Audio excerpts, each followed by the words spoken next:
உலக மக்கள் அனைவருக்கும் வணக்கம்.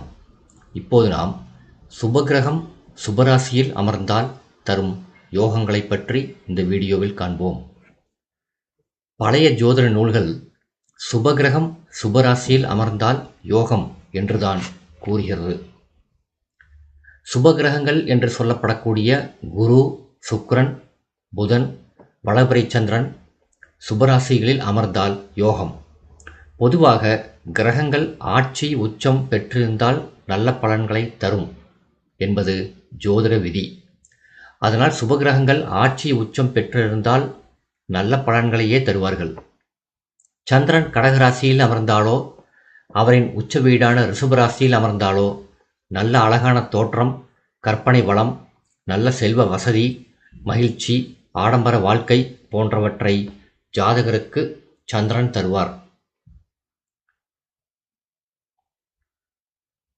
அதேபோல் குரு அவரின் சொந்த வீடான தனுசு ராசியிலோ அல்லது மீன ராசியிலோ அமர்ந்திருந்தாலோ நல்ல பலன்களை தருவார். குரு ஆட்சி பெற்றால் அந்த ஜாதகன் நல்ல தெய்வ பக்தி, பண்பாடு, ஒழுக்கம், நல்ல பழக்க வழக்கங்கள் ஆகியவற்றை பெறுவார். அடுத்து சுக்கிரனை பொறுத்தவரை தன் சொந்த வீடுகளான ரிஷபம், துலாமில் அமர்ந்தால் உன்னதமான பலன்களை வழங்குவார். குரு கடகராசியில் உச்சம் பெறுவார். உச்சம் பெற்ற குரு உன்னதமான பலன்களை வாரி வழங்குவார். சுக்கிரன் மீனராசியில் உச்சம் பெறுவார். அவ்வாறு உச்சம் பெற்ற சுக்கிரன் நல்ல பலன்களை வழங்குவார். ஒரு ஜாதகனுக்கு சுகம், சந்தோஷம் அமைய வேண்டுமானால் சுக்கிரன் ஜாதகத்தில் பலம் பெற்றிருக்க வேண்டும். சுக்கிரனின் ராசிகளான ரிஷபம், துலாமில் அசுப கிரகங்கள் அமராமல் சுபகிரகங்கள் அமர்ந்திருந்தால் சுகபோகங்களை அனுபவிக்கக்கூடிய யோகத்தை ஜாதகருக்கு சுக்கிரன் தருவார். சுகபோகங்கள் என்றால் வாகன வசதி, வீடு வசதி, பொருளாதார மேன்மை, நல்ல குடும்பம், மகிழ்ச்சியான வாழ்க்கை போன்றவைகளாகும். புதன் தன் ஆட்சி வீடான மிதனத்திலோ ஆட்சி உச்ச மூலத்திரியோண வீடான கன்னியிலோ அமர்ந்திருந்தால் நல்ல கல்வி, அறிவு, புத்திசாலித்தனம் போன்றவற்றை ஜாதகருக்கு தருவார். வியாபார நுட்பத்தை இளவயதிலேயே ஜாதகருக்கு புதன் தருவார். இவ்வாறு 4 சுபகிரகங்களும் ஆட்சி உச்சம் பெற்று அமர்ந்தால் நல்ல பலன்களை தருவார்கள்.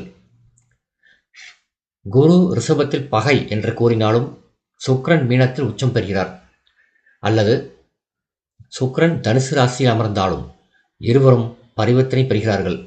இப்படி அமரவிட்டாலும் கூட ரிஷபராசியை எடுத்துக்கொள்வோம். அதாவது ரிஷபராசியில் நட்சத்திரங்களான கார்த்திகை 2, 3, 4, ரோஹிணி 1, 2, 3, 4, மிருகசீரிஷம் 1, 2 ஆகியவை உள்ளன. இவற்றில் கார்த்திகை நட்சத்திரம் சூரியனுடையது, ரோஹிணி நட்சத்திரம் சந்திரனுடையது, மிருகசீரிஷ நட்சத்திரம் செவ்வாயுடையது. எனவே ரிஷபத்தில் குரு அமர்ந்தால் தன் நட்பு கிரகங்களுடைய நட்சத்திரங்களிலும் சுப கிரகங்களுடைய நட்சத்திரங்களிலும் தான் சஞ்சரிப்பார். எனவே ரிஷபராசியில் அமரும் குரு நல்ல உன்னதமான பலன்களையே தருவார். இதேபோல் குரு தனுசு ராசியிலும் மீனராசியிலும் அமர்ந்தால் நல்ல பலன்களையே தருவார். குரு மீனத்தில் அமர சுக்கிரன் கன்னியில் அமர்ந்து ஒருவருக்கொருவர் தன் 7ஆம் பார்வையால் பார்த்து கொண்டால் ஜாதகன் தன் சொந்த முயற்சியால் செல்வந்தனாவான். உபயராசிகளான மிதுனம், கன்னி, தனுசு, மீனம் ஆகிய ராசிகளில் குருவும் சுக்கிரனும் புதனும் சந்திரனும் மாறி மாறி அமர்ந்தாலும் ஒருவருக்கொருவர் கேந்திரம் பெற்றாலும் நல்ல உன்னதமான பலன்கள் கிடைக்கும். பொதுவாக சுபகிரகங்கள் ஆட்சி உச்சம் பெற்றிருந்தாலும் நல்ல பலன்களை தருவார்கள்.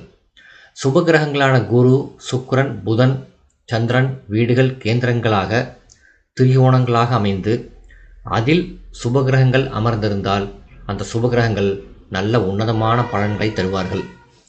4 கிரகங்கள் 4 சுபராசிகளில் அமர்ந்தால் அந்த ஜாதகன் மிகப்பெரிய தனவந்தனாவான். 3 கிரகங்கள் 3 சுபராசிகளில் அமர்ந்தால் அந்த ஜாதகன் தனவந்தனாவான். 2 சுபகிரகங்கள் 2 சுபராசிகளில் அமர்ந்தால் சராசரியான வாழ்க்கை கிடைத்தே தீரும். இவ்வாறு சுபகிரகங்களான குரு, சுக்கிரன், புதன், சந்திரன் 4வரும் சுபர் வீடுகளில் அமைவது நல்ல உன்னதமான பலன்களைத்தான் தரும். இதில் மாரகாதிபதி பாதகாதிபதி என்ற கெட்ட ஆதிபத்தியத்திற்கு இடமே இல்லை.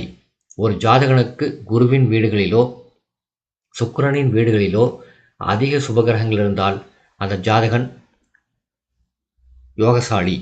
பொதுவாகவே குருவின் வீடுகளிலோ சுக்கிரனின் வீடுகளிலோ சுபகிரகங்கள் அமர்ந்தாலும் சரி, அசுப கிரகங்கள் அமர்ந்தாலும் சரி, அதாவது அதிக கிரகங்கள் அமர்வது யோகம். அந்த ஜாதகன் மிகப்பெரிய தலைவனாக இருப்பான் அல்லது ஒரு கூட்டத்துக்கு தலைமை தாங்கும் தகுதி உடையவனாக இருப்பான். குறிப்பாக குருவின் ராசிகளில் அதிக சுபகிரகங்கள் அமர்ந்தால் அந்த ஜாதகன் தலைவனாக செல்வந்தனாக இருப்பான் என்று ஜோதிட சாஸ்திரம் கூறுகிறது. இந்த வீடியோ உங்களுக்கு பிடிச்சிருந்தா லைக் பண்ணுங்கள், ஷேர் பண்ணுங்கள், சப்ஸ்கிரைப் பண்ணுங்கள். நன்றி.